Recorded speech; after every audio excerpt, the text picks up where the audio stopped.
Hey everyone, happy Friday and happy Fridays with Fidelman. I'm Cheryl Fidelman, life coach, trauma healer, and writer. And today's topic on Fridays with Fidelman is racism is a closed heart. So I am going to do my best to talk about something that I've been just finding extremely difficult to speak when even thinking about the wronger than wrong, unjustified, unvalidated, unfair murder of George Floyd, and then the subsequent civil unrest. So bear with me. I'm going to do my best to, really speak really about what's happening in the national and international collective nervous system, because I'm a trauma healer and that's the angle that I'm coming from. Because I, think that racism and discrimination is a product of unhealed trauma. A lot of it is inherited trauma, inherited belief systems that have been passed along. And unhealed trauma causes what? Causes a closed heart. So therefore, racism is a closed heart. That's where I got the title from. So what I want to speak about is when it comes to unhealed trauma, it causes a lot of beliefs, right? And so, when I talk about our default psychology or our traumatic identity or the loudest voice of our youngest unhealed trauma, the one that's running the show, telling us we're not good enough, or telling us to play small, or keeping us in a smaller box, or sort of more of a lower to medium frequency of life. It's telling us to settle and be smaller versions of ourselves. Those are voices that were born when we were younger with events or series of events where we had to make decisions to keep ourselves safe. And we're still keeping ourselves safe as adults, whether or not we have to. So I think that racism is very similar. Okay, racism is a set of beliefs that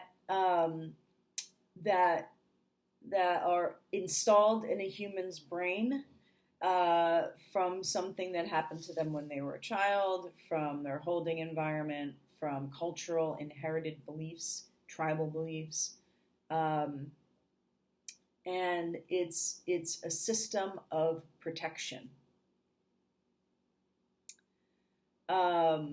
Just like unhealed trauma is a system of protection. They are ways in which you're keeping yourself safe. They're ways in which our super ego gets triggered into comparison.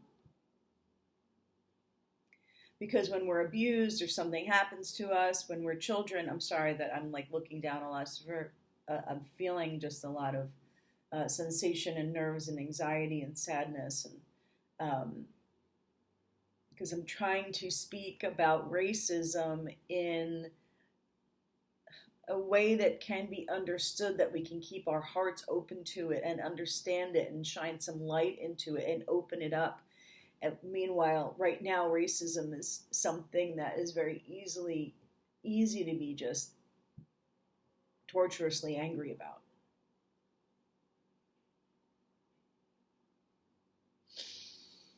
And yes, it's right now, it's on the world's loudspeaker, and rightfully so. And it's always present. It's always there. It's always impacting somebody or a group of people. Of course, being a white person, I can't speak about it from firsthand experience. And I promise you I'm learning. And I promise you, I notice it all the time, and I'm always doing my best to help and serve and heal. and I'm always doing my best to learn more. So what I want to point to, if we can, I just want to lend a hand to helping to understand racism, even though it totally sucks and it's awful. It beyond sucks right now. So getting back to the superego, which has us live in comparison. You know, if you're moving through life, if you ever notice when we judge somebody, we go, "Oh, you're like that, and I'm like this. This is what's different about you. This is how I think I am, and this is how I think you are, and this is how I think you're different than me." And the reason why our superego is helping our nervous system. No, the reason why our superego is having us live in comparison is because it helps our nervous system figure out how and when we should protect ourselves. So our nervous system is going, I'm going to compare myself to you, what you're wearing, your hair, the way your pants look, the color of your skin, your socio-economic class. I'm going to just continue to, judge and assess in order to continually be able to assess what my position is and whether or not I should protect myself, whether or not you're better than me, whether or not I'm better than you. So racism is a product, I think, of many things, and one of them is how our superego is engaged in protecting ourselves, and also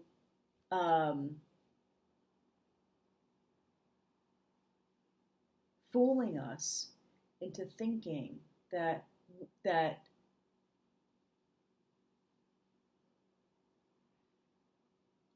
we have automatic enemies. It fools us into thinking that we have automatic enemies because of something that can just off the cuff occur as different. And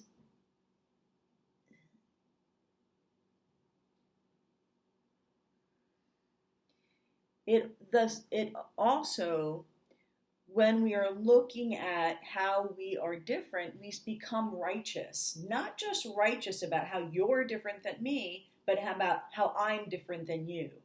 And that my differences are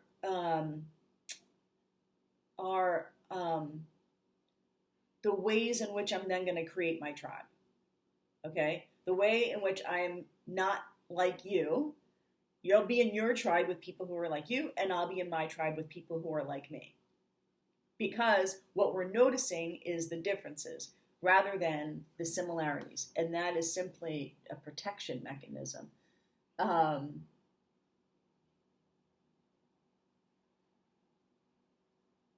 Even though that protection mechanism is steals our humanity. The other thing that I want to say about what's happening in the world at large is what's possible when watching the video of George being killed. And I know that I had this experience, and many of my clients had this experience where you're watching a video, you're watching something happen right in front of your face, and well, it's recorded, it already happened, but you're watching a live video and there's like a powerlessness, right? There's nothing we can do. Just watch it happen. It's a complete powerlessness. And so sometimes what happens in reaction to feeling powerless, we then try to overcompensate by trying to grab some sort of power. And so I'm going to say that the looting and the violence that ensued it's almost like, first of all, I had no control over that. Now I'm going to have some sort of control. The police didn't abide by the law, so no, I'm not going to abide by the law. And so I just want to look at how we are digesting our emotions and how we can honestly digest our emotions and then use our desire, our longing to make a difference, to be heard, to be seen in actually really contributive, constructive way. And that is really the focus of my work in general as a trauma healer, is to help people digest their emotions and have their emotions and reactions work for them rather than against them. And for a lot of us as children, when we saw our parents, our guardians, not be able to digest their emotions, not be able to manage their inner world, then we did not learn a management system for our emotions and a management system for our inner worlds. And so some of us, have led many, many years of life not having an internal emotional management system.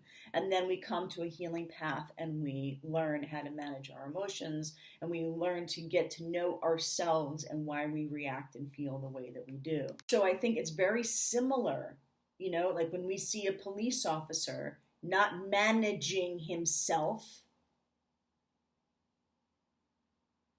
then we go, we're not going to manage ourselves, right? Somebody who we think and hope and want to lead us doesn't lead us, leads us into darkness. And I'm going to say, when in my work, it's similar to our relationship with our parents. They were supposed to protect us and lead us into the light and not into the dark. And so the reason why I'm pointing to that is because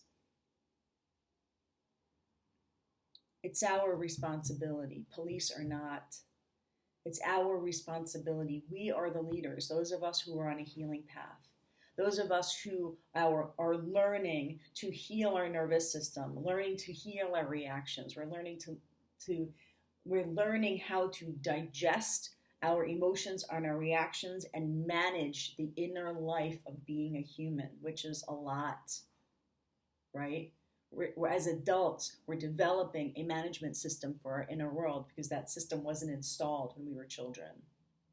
So we are the leaders, those of us on a healing path. So I really want to encourage a continual open heart. It doesn't mean don't feel sad. It doesn't mean don't feel pissed. It doesn't mean don't feel frustrated. But we can keep our heart open. We can have our hearts break open continuously. Remaining in courage, remaining in bravery, remaining with a voice. Sustaining our curiosity.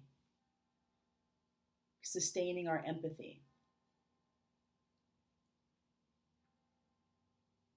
Because those of us who are on a healing path, we can feel as intense as there is to feel, and all of the myriad of emotions that there are to feel.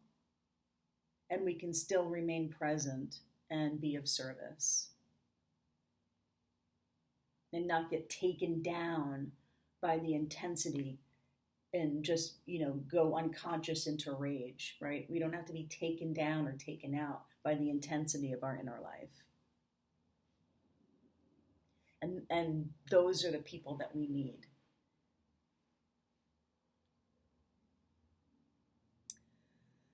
Okay, everybody.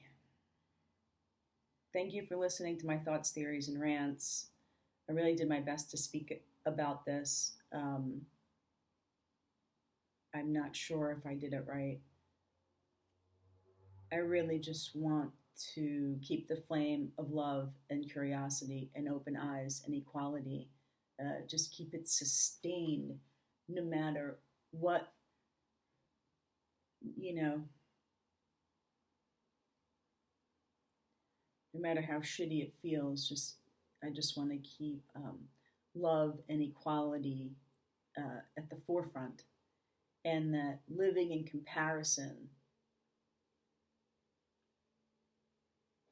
kills, literally and figuratively, on a physical level, on a soul level. All right. Week 2 of our attunement Attunement Ascension Masterclass Beyond Default next week in the Facebook group. Feel free to join it. The link is below. Happy healing. You are awesome. No matter what size, shape, color, age, socioeconomic class.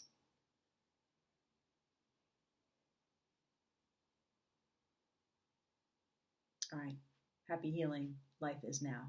Bye.